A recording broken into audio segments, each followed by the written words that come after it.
Hello and welcome to the Eating Disorder Therapist podcast.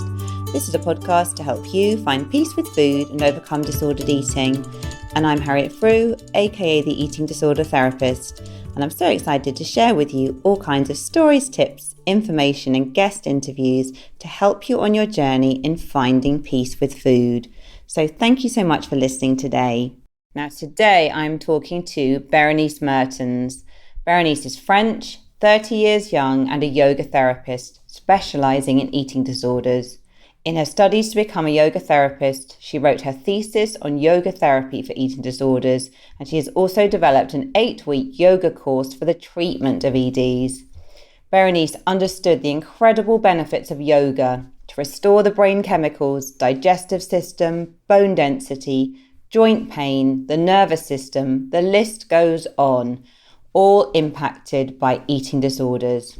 Berenice recovered from a decade of suffering from eating disorders, and yoga felt like the missing piece of the puzzle in her recovery. Yoga made Berenice reconnect to her body in a way that no other physical activity had done. It taught her to respect, feel, listen to, and take care of her body and soul. Yoga is absolutely Berenice's passion, and sharing it with people recovering from eating disorders is what makes her jump out of bed with joy every day. I'm really looking forward to speaking to Berenice today to hear more about her healing journey, the benefits of yoga in eating disorder recovery, and how she supports people to heal. Let's get to the conversation. This week's episode is brought to you by the Recover Clinic. So many of us treat and talk to ourselves critically. But that internal narrative hasn't come from nowhere. We weren't born thinking about ourselves and behaving in that punishing way. We came into this world full of joy and wonder, with courage, compassion, and creativity at our core. Somewhere along the way, we lost that. The Recover Clinic has been a leading treatment provider for eating disorders since 2004, because they know that unresolved trauma is the root cause of that unwell voice, and that eating disorders are our response to that trauma. Developed as a means of coping with the shame and pain we feel within when our experiences haven't been validated and we haven't been taught how to deal with them in any other way. Their unique approach looks beyond the presenting symptoms and helps clients to strive for more than just managing their eating disorder. It guides them towards a freer future, provides a safe space to be seen and heard, uncovers who they really are, and encourages them to embrace that individual in all areas of their life. Their 12-week recovery program explores how past wounds could be impacting your relationship with food and self today, and supports you to develop a transformational self-caring toolkit featuring clinical and nutritional masterclasses, live Q&As, and guest workshops, all designed to empower you to finally say goodbye to your eating disorder and hello to who you are always meant to be. Visit therecoverclinic.co.uk/ED program. That's the recoverclinic.co.uk/ED program to learn more today. And the link is in the show notes. Hi, Berenice, and thank you so much for coming on the podcast today. Thank you, Harriet. Thank you for having me. Thank you for anyone listening. So, Berenice, please could you introduce yourself to the listeners? Yes. So my name is Berenice. I am French and I live in Panama. I am a certified yoga therapist specialized in the treatment of eating disorders. And I'm also an emotional eating coach. And I hold trainings in trauma and also in practitioner skills for the treatment of eating disorders. So that's what I do. But before all of that, I have a history of eating disorders. I started to have full-blown eating disorders when I was 16 years old, and it went on for about 10 years, and it displayed as anorexia, bulimia, binging, purging, overexercising, orthorexia. So I had the full spectrum. And what happened during my recovery is that I once hit rock bottom, I think, when I was 19. I had a very bad bulimia episode and I was crying in the bathroom. And I remember that day, I just felt very helpless. And I started to do something very unusual that I never did before. I prayed and I just said, if you help me recover, I promise I will help others recovering too. And I was 19. And I think that was a very big aha in my recovery. It planted the seed because later on, of course, I forgot that prayer. The eating disorder took over after. But then when I really wanted to recover, I needed a why, a motivation, something that would pull me out of the disease. And I was just becoming more and more spiritual with all the yoga and meditation and all of that. And one day I just asked guidance. And I heard a voice telling me, well, remember that promise you made when you were 19. It's time to do it. So yeah, it's a bit of a woo-woo part here, but bear with me. So this has just become the motivation and my heartfelt purpose for all these years. So that's why I started to study yoga first to become a yoga teacher. I was 25 when I first stepped my toes on the yoga mat, and I didn't want to do it at all. I had a lot of resistance. And at that time, I was still struggling with last bits of eating disorders. I would say very controlling with the food, rigidity, and a lot of exercising because I didn't want to get fat. Of course, I think that's one of the big fears in recovery. And it was still very obsessive, and it didn't make me feel well. I felt that something that was still wrong. So I stopped the over-exercising. I was running every day. And as someone who stops any addictive behaviors, like I felt like a smoker, honestly. I never smoked, but I can imagine. I felt restless. I felt irritable. I just had so much energy and I didn't know what to do with. And I felt a lot of anxiety too. So I decided to start yoga. It was one class offered in my gym. So I was like, yeah, let's give it a try. And I hated it. It was too slow. It was boring. It was an hour and a half. And the class was called Medi Yoga. So it was an extremely slow yoga, a sort of meditative yoga. And for someone who never slowed down, who never sat down 2 minutes by herself doing nothing, it was excruciating.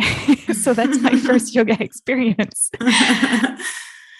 And yet, I think I found something on the yoga mat because something deep within me told me, go back to yoga, do yoga.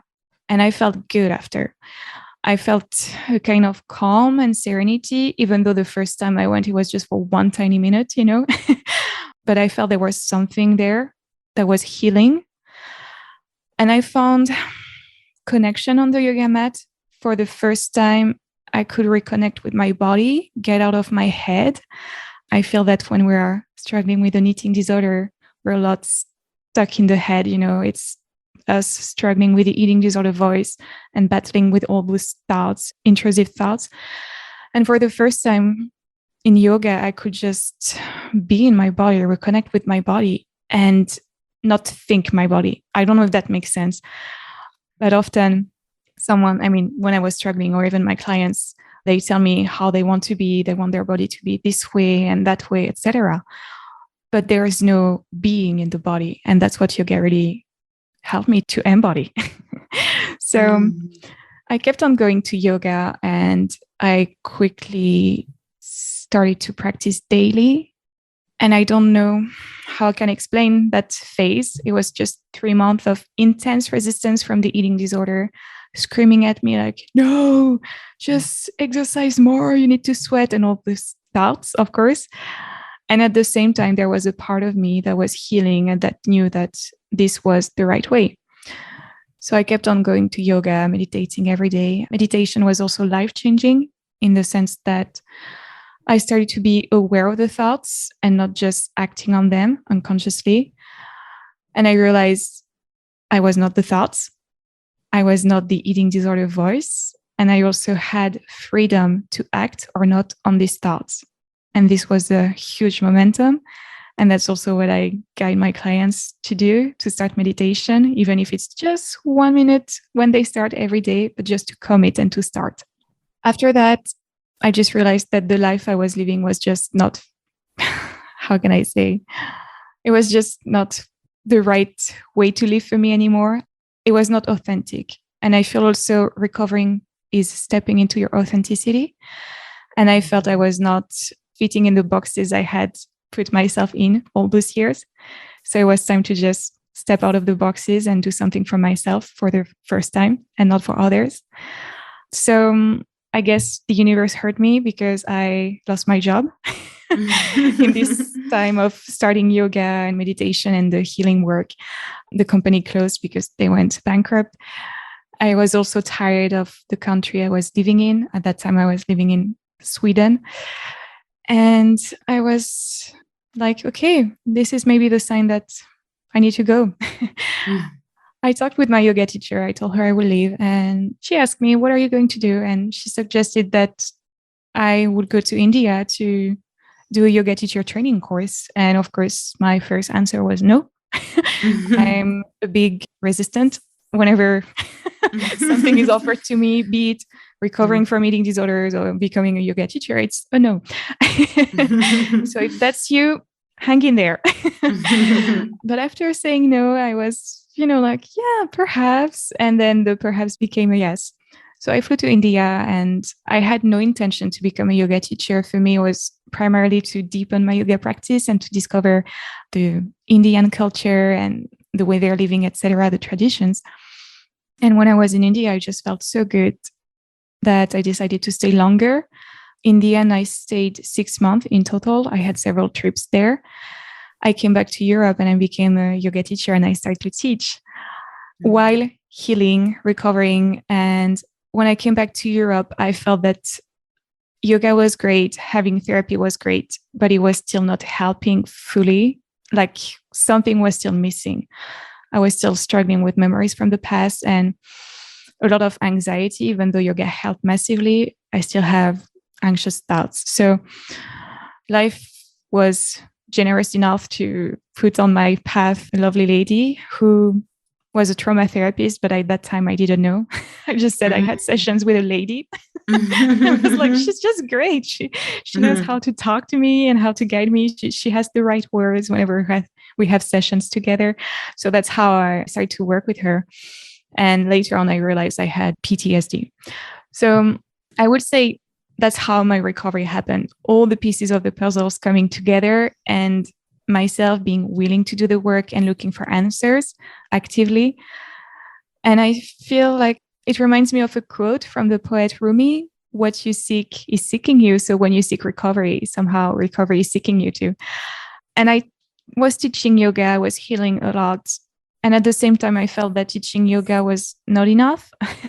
I really wanted to help people because of the promise I had made years and years ago to recover with a more holistic approach, having a mind-body approach and implementing yoga. So that's when I enrolled for a yoga therapy course for 3 years. And I became a yoga therapist certified in eating disorders. And now that's what I do. And I was just telling this story. I'm just so happy and grateful for the journey because it's just amazing to be able to help and support others on their recovery journey now. Oh, well, thank you so much for sharing. And what a journey it has been, hasn't it? It is. Yeah, it is. It's ongoing, isn't it, for all of us? We're always on that journey. Yeah, because I mean, I don't take my recovery from granted. That's what I tell people, because sometimes they ask me, for how long have you been recovered for? And I said, well, I've been recovered today. And they're like, I know that today I'm recovered. I don't know about tomorrow. I have the tools. I have everything to support me. So it's very unlikely, but I don't know what life will throw at me. And I just always have, like this, how can I say, possibility that it could happen. Hence, it gives me less pressure, because if it ever happens, I know that I would be kind with myself. I will have a lot of compassion for myself. I will forgive myself and I will bounce back.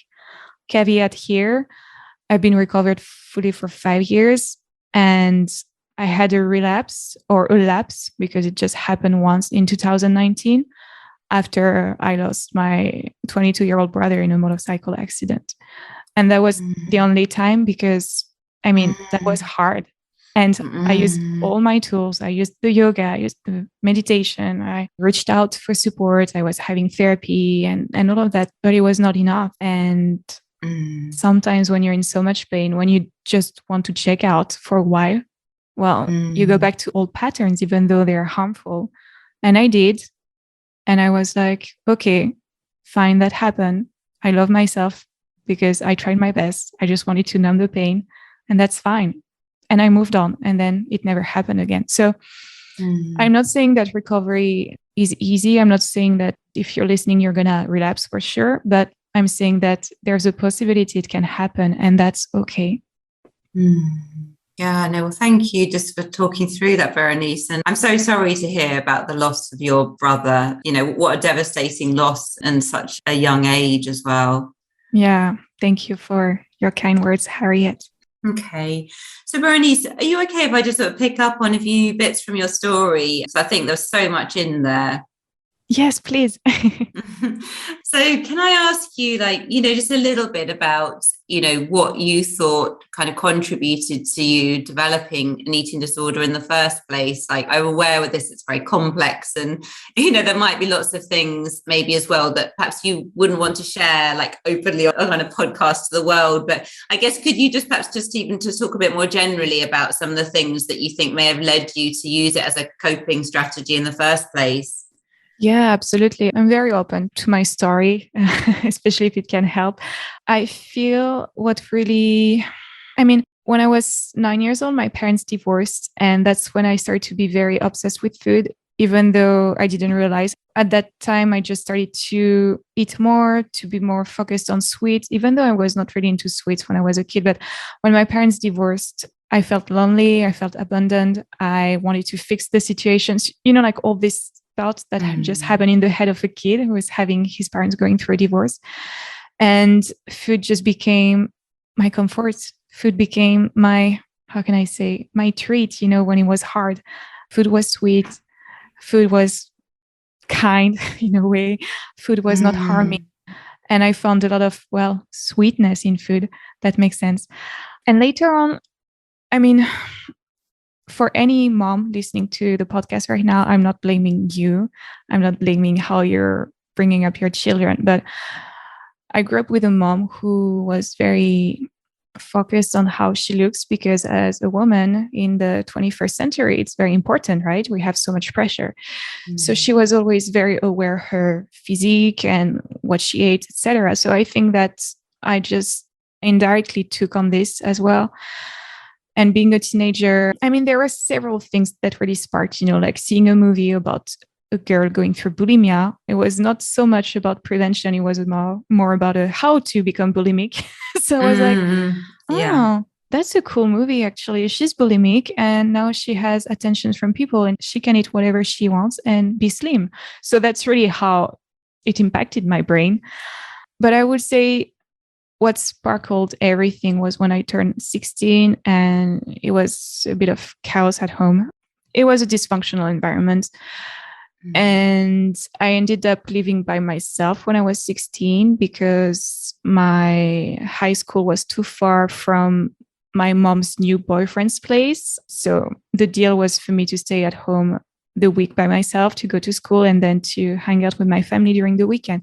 So for the first time, I was living by myself, and I was 16. And I didn't realize at that time, but the feeling of abandonment was huge.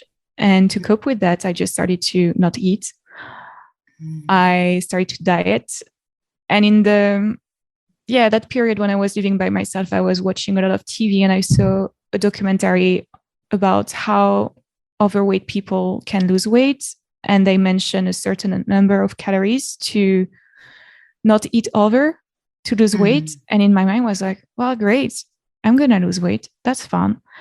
And it just became my goal. And also, like, you know, being a 16 years old, 16 years old, 16 years old, 16 years old, you're a teenager, you're a girl, you want to look pretty. You know that boys pay more attention to certain girls than others. And obviously I was not in the popular category. So all of that was just impacting me. And then I started to, diet, and it led to anorexia. So I would say the cause, I've been diagnosed with PTSD, so trauma. And that's what I also noticed with my clients. everyone has been through trauma, 90% of the population. And when I talk about trauma, it's not necessarily huge trauma like sexual assault or being a war survivor or anything like this. Trauma can be you being 2 years old and your mom leaving you at school for the first time and having this feeling of abandonment. This is a trauma for a child. So trauma, and of course, pressure in society about how to look, the size 0. And I grew up in the 2000s, so Kate Moss was like super popular and the skinny jeans and all of that. So I think that fueled as well the eating disorder. So yeah, trauma, society, and also my thinking, my mind, I feel there was a quote that said that genes are, well, it just said that genes load the gun, but environment pulls the trigger. So that's it. Yeah. Yeah, no, that's really interesting, actually. And I think it makes a lot of sense, doesn't it? It does. Yeah.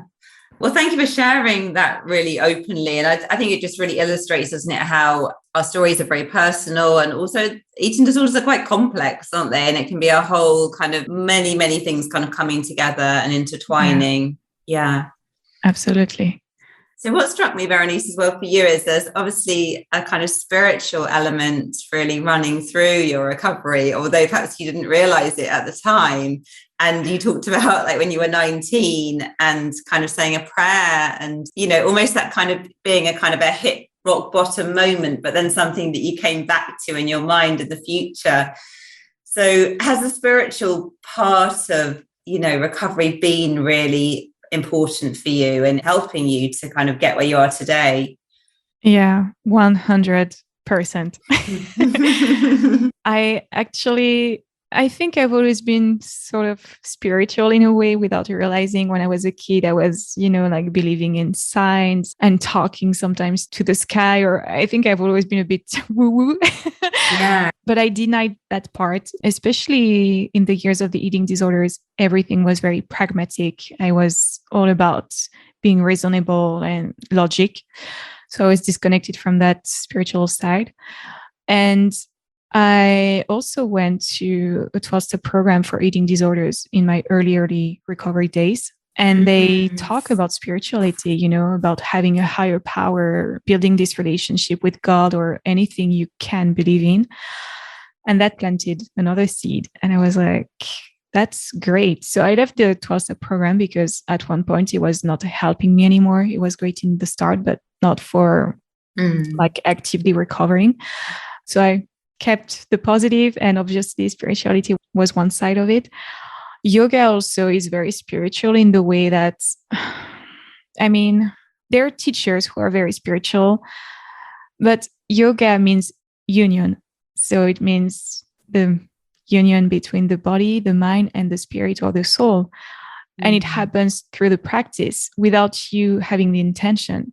So when I felt this reconnection with myself, it was something I never experienced before, because as I said, I was a lot in my head. I was thinking my body, I was always judging, etc. But for the first time with yoga, I was within myself, embodying myself. So when you start to embody that, and also to realize you are not your mind, there's something deeper, more profound within you.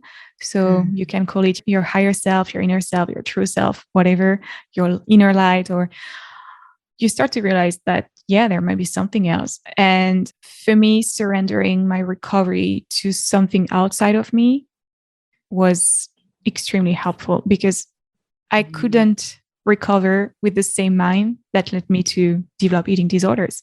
So I needed something else.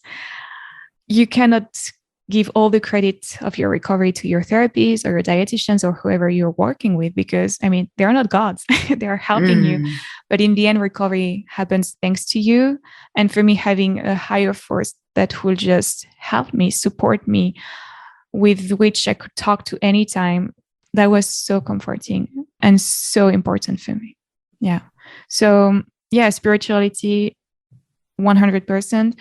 I also observe that the clients I help who have this spirituality, who have a great relationship with their higher power or God, have an easier time to recover.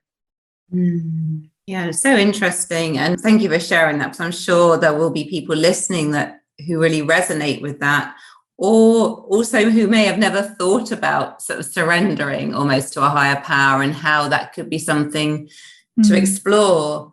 But it's interesting because it sounds like for you as well, it wasn't necessarily kind of planned, was it, that way? No. Like, you were you were naturally perhaps quite a spiritual person, but yeah, it wasn't that you were kind of seeking this spiritual path, and it just kind of happened, didn't it? It's really lovely to hear. I'm laughing because I'm one of the most skeptical person ever. So, I mean, when I started yoga and they were talking of, like, oh, feel the connection with the divine. And I was just like opening my eyes, like, no, I'm not doing that. What is she talking about? I went to India as the most skeptical person, like, no, it's not true, like, no. Like questioning every single thing, being so resistant.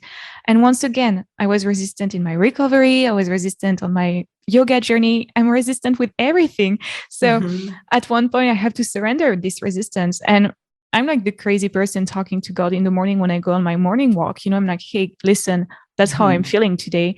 I'm super resistant. I don't want to do that, even though I feel it's good, and we talk. And then I just believe someone out there, or like the God of my understanding, is listening and is like, yeah, you've got this. I'm here. I'm leading you. Because when I started to stop relying only on myself to do life, when I thought I had to control every single thing and start to surrender, and one more time with a lot of resistance, life became easier and recovery became easier too. And I feel having a higher power or spirituality is not the same as being religious, because I meet some clients who are believing in God, no matter what religious background they have. But there's this sort of like, oh, but God is punishing me with the eating disorder, or if I don't do it right, if I don't recover well, God is going to be mad at me. So it's also stepping out of that, because the divine God, higher power, is loving you right here, right now, no matter where you are on your journey. Your higher power wants the best for you. It wants you to thrive in life. It wants you to be happy, healthy, have energy, and to live a great life. I really believe that we're on this planet to thrive and not to be miserable. And whatever challenge you're encountering right now, as hard as it may be, there's always the other brighter side. It's like the law of duality, there's black, there's white, there is light, heavy. I shouldn't have taken that example, but I mean, yeah, duality, the opposite. So when there is dark, there is also light on the other side. So yes, spirituality. Sorry, I'm talking a lot.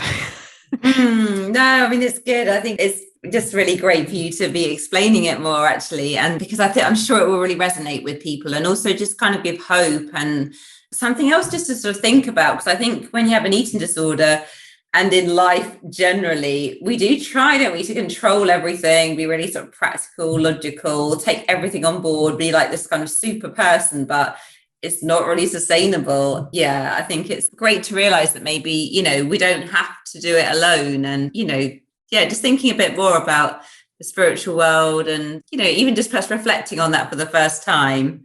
Yeah. And that's what I tell people. It doesn't have to be hard, you don't have to meditate like the Buddha for 40 days under a tree. You don't have to wake up at 4 a.m. and light candles and all these things. Spirituality is like, you can just set aside 5 minutes every day, set the timer on, and talk to something outside of yourself, even though you don't believe it. And even in the start of my journey, I remember I was just like, hey, God, I just don't believe in you. I cannot trust you. So much crap happened in my life. Why did you do that to me? I was mad at God or the universe or whatever. So I said that. I mean, I read once, God is like your friend, so you should treat God like your friend. And if you're a good friend with God, then God is going to be a good friend with you. And I'm saying God now, but it could be the universe or higher power or whatever. So yeah, just build a friendship with something outside of yourself. And the more you imagine your higher power as something super powerful, kind, compassionate, loving, the better it is, because that's the kind of friend you want to support you for your recovery and for your life. So yeah, make sure to build or to develop a great relationship with a kind, compassionate, loving higher power. Yeah. So could you say, Berenice, as well about the work you did with a trauma therapist? Because it sounds like that was a really important part of the puzzle and sort of helped sort of propel your recovery forward. Yeah, absolutely. I think what helped is that she first could understand where I came from, because she also had her history of distorted eating. And the fact that she was really authentic about that, I felt like, wow, someone can understand me, and not judge me or just try to fake that they understand, like some therapists do. And she was extremely compassionate. No matter what I said, she would be like, that's fine. It's okay. And I mean, that's the first time that someone would tell me after a binge, like, yeah, it's okay. It's fine. And I was like, wow, who is she? She was not trying to fix me. And at the same time, I didn't realize she was doing a lot of work. She was definitely bringing me back into my body. So whenever I had a challenge, we would talk through about it, and we would analyze what was going on in the body. So coming back to the body. And from there, from the sensations, memories will come back, often from childhood. We will go back to that memory, do a bit of inner child healing, and also untangled what beliefs were built on this memory. So I'm going to say a quick example. Like, yeah, when I was 2 years old, my mom left me for the first time at kindergarten, and I was 2. She told me, like, you can't remember that because you were 2, but I do remember me looking at her through the window, screaming and crying, and the group of adults and children leaving me screaming because I was just a wild child, And my mom left me for the first time. So I was just heartbroken. And doing the work with my trauma therapist, we went back to that. And she told me, yeah, you were abandoned and a lot happened, and your nervous system was just on fight or flight, like for the first time, your primary caregiver is just leaving you alone. And then it's just like seeing what beliefs were built on that. So, it's very unconscious. Mommy leaves me because I'm not good enough. I'm a bad child. I'm alone. So basically the group left me. So I was by myself. There was no one to comfort me. So being sad is bad. Being my true self, showing my emotion is non-accepted. All these kind of things. And then to see how they're impacting me in my adult life and just to be aware of them. So trauma healing was coming back to traumatic events, even though they didn't seem so traumatic to me. But you never know how something is impacting you. And then to analyze and be aware of all the beliefs that it built in my life, how it was impacting me. And little by little, it just got so much easier to do the work by myself. Of course, I'm still working with someone, but it just built a lot of awareness, a lot of compassion for myself, acceptance also. Like, it doesn't have to be perfect. I'm not perfect. That's okay. And yeah, that's what we did. She was a great guide. Still in contact with her. She's still a great person. And yeah, I cannot recommend enough doing trauma therapy, because I believe that trauma is really the root cause of any eating disorder. And unless you address the root cause, you cannot really move on. I know some people are recovered, but they're still having many thoughts. They're just white knuckling not to have the behaviors. And that's where I was at when I started to do the trauma therapy work. And after that, I could say, finally, I was free. Like when I talk about the eating disorder, it feels like it was in another life, if that makes sense. I almost forgot the person I was at that time. So yeah. Yeah, well, thank you so much for explaining that. And I think the real value, I'm completely with you with that. I think we need to go to the roots, don't we, to like often for that true healing, because of it can almost be a worse place, I think, when you're kind of white knuckling it through and just trying to avoid the behaviors, but you're still got all the thoughts, all the judgments, and you probably still don't feel good enough deep down. Yeah. And sometimes, it's replacing one addiction for another. So some people shift from food to shopping or relationship, or, well, spiritual bypass is also a thing, being too spiritual. And also yoga, at one point I had to slow down my yoga practice because I realized I was avoiding and numbing with yoga. And I was, okay, hold on. Let's not do that. So it's very subtle, but it's just to be aware and kind with ourselves and also careful. Yeah, no, I think it just really shows, doesn't it, the value in having that awareness, and how with anything, I guess, we can take it to that place where it becomes numbing or distracting or not really benefiting us in a sort of wholesome way. And it's important just to keep checking in with yourself, isn't it? And yeah, like really reflecting on, you know, the different tools you're using and how they're benefiting you. Yeah, absolutely. And that's what, you know, I'm still sometimes avoiding. I mean, we're human beings. We're wired to avoid pain and discomfort at any cost, you know?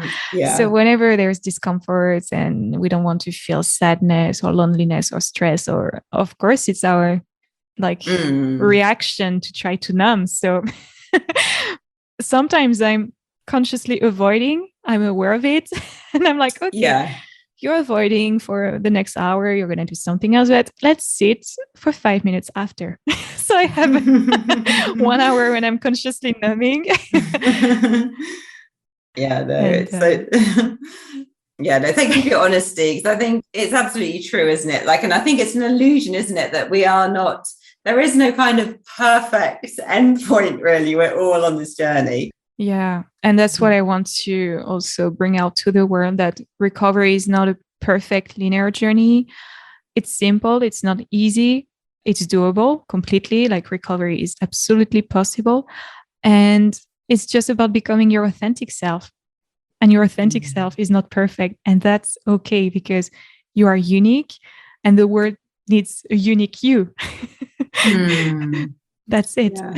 Here. So Berenice, can I just ask you to just explain a little bit more, like when people work with you, obviously, like, you know, it's yoga therapy. So how does that work? Like, how much of it is on the mat, or is all of it? Or do you have any kind of more sort of traditional therapy sort of woven in, or what does it look like? Well, now I mostly call it eating disorder recovery coaching, because that's what I'm doing the most. And of course, I bring a mind-body approach because that's really important for me. I feel like healing happens in the body. You know, the mind is talking a lot, but feeling and being in your body and embodying. And the work I did with my trauma therapist to come back to the emotions, and because the issues are in the tissues, as they say. So sometimes people talk like, yeah, I think, and I tell my clients sometimes, what about stopping thinking? You know, what about we come back to your breath now? So a mind-body approach, and I really take people where they are on their journey. So if they're like actively engaging in eating disorder behaviors, for me, it's to help them to ground, to get out of the fight or flight mode, the fight or flight nervous system, that's called parasympathetic, and to help them come back to more calm, because unless someone is grounded, we cannot really do the work deep. So grounding, and I like to call my method the R3M method. R stands for the root cause. So really getting back to the root cause gradually. I'm not pushing people. I'm not harsh. I'm not like, let's do it. What was the memory? No, I'm really compassionate and kind in my approach. Then M stands for menu, of course, because I mean, eating disorders are about food and not about the food. So helping people to find balance if the food is all over the place. And I also work with the holistic Ayurvedic practitioners. So my friend and also like partner is using Ayurveda, that is an ancient holistic medicine system that has been existed for 5,000 years, to assess what is the person's body constitution, because each constitution is unique. So what works for you, Harriet, doesn't necessarily works for me. So we're establishing this body constitution, and based on that, she can tell the person what is best to eat and to avoid, etc., as a way to find balance. I don't give a diet. I don't give meal plans. It's not my expertise, and I'm not a full believer in that, to be honest. But that's what I do for the menu aspect. Then movement, because movement, of course, includes the body. And of course, there's a bit, I don't call it yoga because I know it can scare some people and they're like, oh no, I cannot do that. I'm too this way or not flexible enough or whatever. So, you know, I see where the person is. And sometimes it's a little bit of stretching. Sometimes there's a lot of energy and stress. So we need to shake it and move it around. So yeah, that's when the yoga therapy aspect comes. And the last is very mindset, because we have to rewire the brain patterns, we have to unlearn the old ED behaviors to start to download the new program. So that's how I work. And I just love how each of my clients' journey is unique, and how they're progressing and how they're shifting, without even realizing. And sometimes some people take a quote unquote long time, but then it happens more quickly, or sometimes it kicks in immediately. And so it's very unique. And I'm just mesmerized by the work that I do by my clients. Yeah, well, it sounds like a real kind of like vocation, isn't it? Something like through your own experience, it's become something you're incredibly passionate and you really enjoy. Yeah. Yeah, that's wonderful to hear. So Berenice, where can people find you if they want to, get in touch or find out more about the work you do? Yes. So you can find me primarily on Facebook. So I think you will put it in the notes, but my real name. Feel free to add me as a friend, say hello in the message. Don't be shy. I'm cool. And I love when people reach out like casually. I also have a private Facebook group where I share a lot of videos and support and thoughts on recovery. And I also hold casual interviews with other people who have recovered, just to plant the recovery seed, because I feel we don't talk enough about what recovery is like. We talk a lot about the struggle and how hard it is and blah, blah, blah. When I was struggling myself, I was looking for stories of hope, and I didn't find many. So now I'm like, let's do it. Let's bring hope. And my group is called Eating Disorder Recovery Journey - Heal Your Mind, Body and Soul. It's on my Facebook profile. And you can also practice yoga with me on YouTube. So not yoga therapy, but just normal yoga, if I can say. And it's Berenice, my first name, and Miles, Miles. So that's my James Bond name for YouTube. Okay, no, lovely. Well, thank you, Berenice. I'll make sure I put all of those details in the show notes. Thanks a lot, Harriet. Thank you so much for having me. And it was great. I love talking with you. Oh, well, thank you so much for coming on the podcast and for sharing your story so openly. And it's just wonderful to hear. You've obviously been like in a very low place at various points, but I can hear from everything you've said today, you're in a very different place now. And, it's just really inspiring and gives everybody, so much hope about recovery and what's possible. Yes, absolutely. For anyone listening, it's not a walk in the park, but recovery is possible. And just be kind with yourself, seek help, do the work, keep the recovery goal in mind. And step by step, every day, it will happen. Yeah, that certainly will. And thank you so much, Berenice. Thank you. So I hope you enjoyed this conversation just as much as I did. Do go and check out all of Berenice's info in the show notes. If you're not following me already, do seek me out on Instagram at the Eating Disorder Therapist _. And for further support with your relationship with food, do go to the eatingdisordertherapist.co.uk. If you enjoy this podcast, I'd be so grateful if you'd follow, rate and review, as it helps it reach so many more listeners. Thank you so much for listening today, and I look forward to sharing another podcast episode with you very soon.